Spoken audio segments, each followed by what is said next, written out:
cavalry charge coming down the lane here. And the start, well, this race could easily be won at the start. They're about to start now because Chamberlain Bridge going up. He's in. They're all set now. 5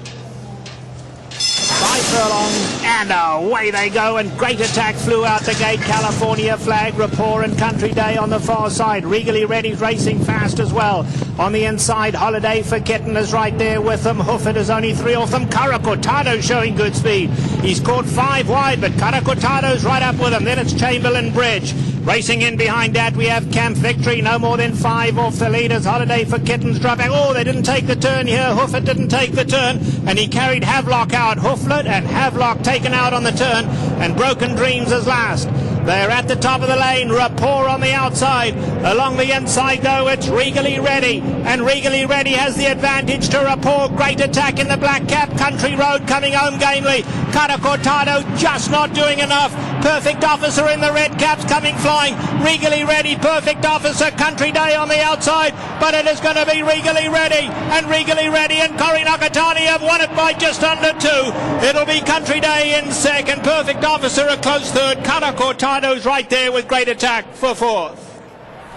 In a race that always produces a scramble, it is the favorite at 2-1, dominating this group. Regally Ready, what a year. 6 wins from 9 starts, and his crowning moment comes here in winning the Breeders' Cup Turf Sprint. Paul, we talked about speed and the rail here at Churchill Downs on this turf course sprinting. This race was over when they turned for home. Regally Ready, positioned perfectly against the rail, just draws off from this group. Yeah, you called it, Tom. You said the race was over when they hit the top of the lane. Cory Nakatani, one of the best turf riders we've seen here in North America as well. And Regally Ready and Steve Asmussen got the job done. And Country Day with a really bad draw. We talked about this. The Margolis horse was going to show a little bit more speed in here, and it looks like Perfect Officer did get up for 3rd in there.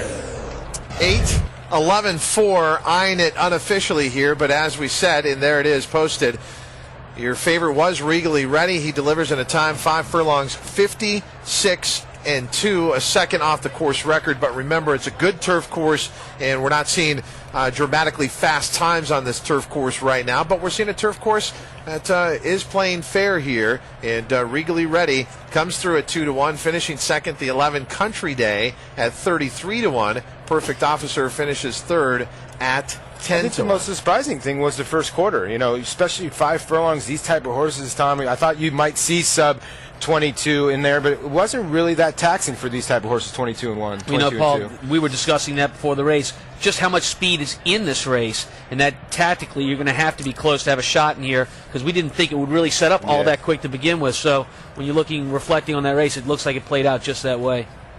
And again, a lot of times these fractions, it comes down to how it's being done. Yeah, well, you know, Hoofit didn't take the turn too well. Took Havelock completely out of the race as well. And Great Attack did run well, broke on top. I think might have picked up the pieces for 4th. It's very, very, very tight for 4th. And trainer Steve Asmussen finds himself with another win here over these 2 days at the Breeders' Cup World Thoroughbred Championships. Everyone talking about my Miss Aurelia and her effort in the Grey Goose Breeders' Cup Juvenile Fillies yesterday. And now he has Regally Ready in the winner's circle here for Vinery Stables. They have posted the photo for 4th.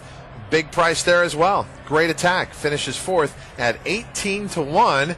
Hopefully Matt Carruthers did a bottom wheel with Great Attack keyed in the 4th spot of his superfecta. Yeah. 8-11-4-5. That's 2-1 over 33-1 over 10-1 over 18-1, and that is the beauty of the Breeders' Cup, as we talked about. Even if a favorite wins, there's going to be a price somewhere in there. And with all the wagering options that you have, obviously the exacta, trifecta, and superfecta will pay handsomely here, even with a $6 winner on top.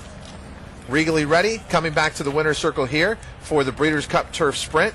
And the emphasis on speed will continue into the next race. The race after this will be the Breeders' Cup Dirt Mile.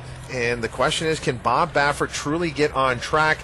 Euro Ears last in the Cinch and Jet Breeders' Cup Sprint. And now in the Breeders' Cup Dirt Mile, he's got the very fast the Factor. Yeah, and the Factor's going to have to break the same post position as Euro Ears, the inside. He knows one way, and that is go to the front, and let's see how long.